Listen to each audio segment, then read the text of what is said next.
Specialized policies solve some insurance issues that have historically been a problem.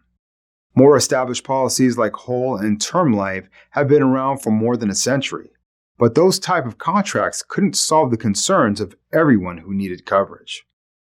Producers would try to fit consumers into a policy that wasn't the best solution for them, but in many agents' opinions, something was better than nothing.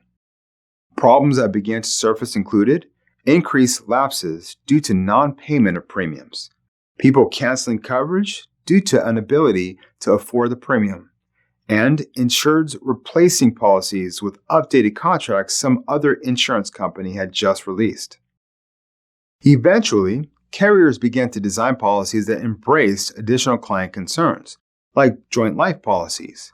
These are policies that insure more than one person under a single contract.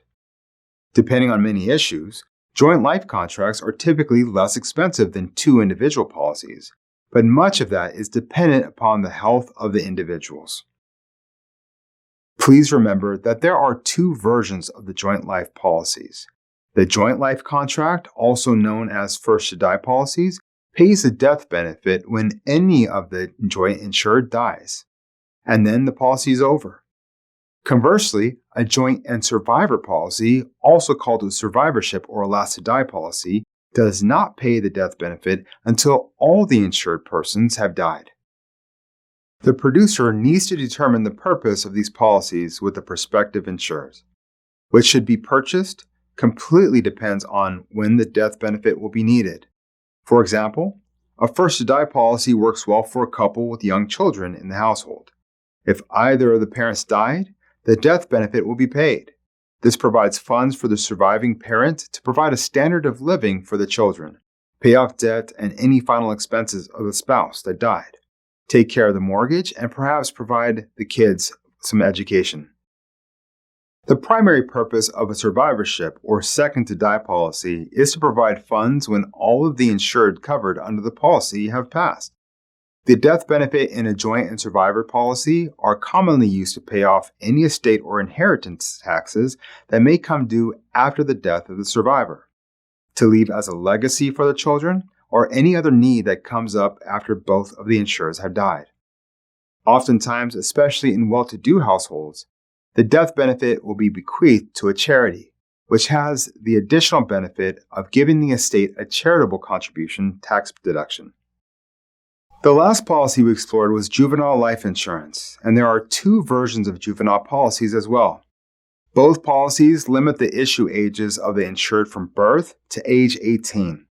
The parents or grandparents of the children are the owners of the policy, with the children being the insured.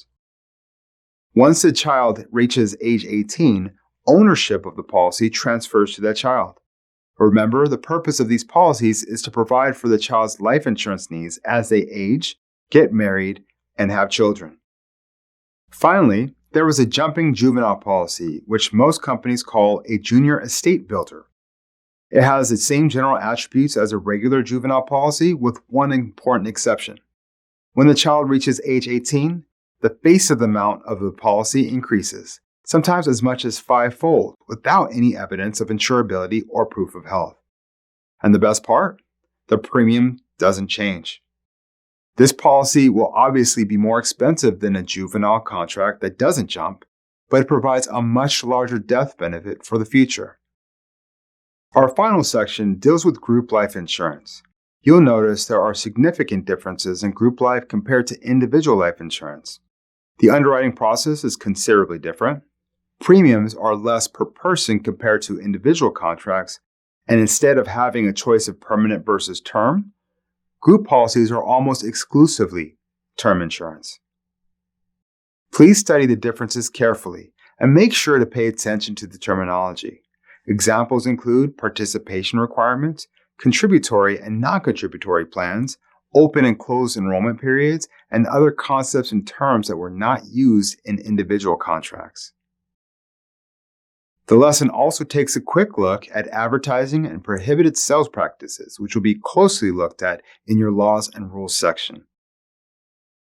Group policies aren't intended just for employers. In fact, there are many different owners of group policies. They're called sponsors of these group plans. Of course, The most common group providers are employers.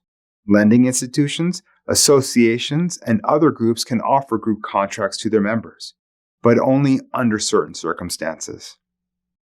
Finally, we'll finish with credit life insurance. Credit life insurance is a group policy issued to lending institutions, with the coverage offered to the borrowers when a loan is closed. It provides payoff for a loan if the borrower dies before the loan payments have been completed. Since this is another type of group policy, if the borrower requests it, they'll be accepted. Don't forget that decreasing term insurance can mimic a credit life policy, but decreasing term is an individual policy that requires proof of health of the insured. Credit life policies do not.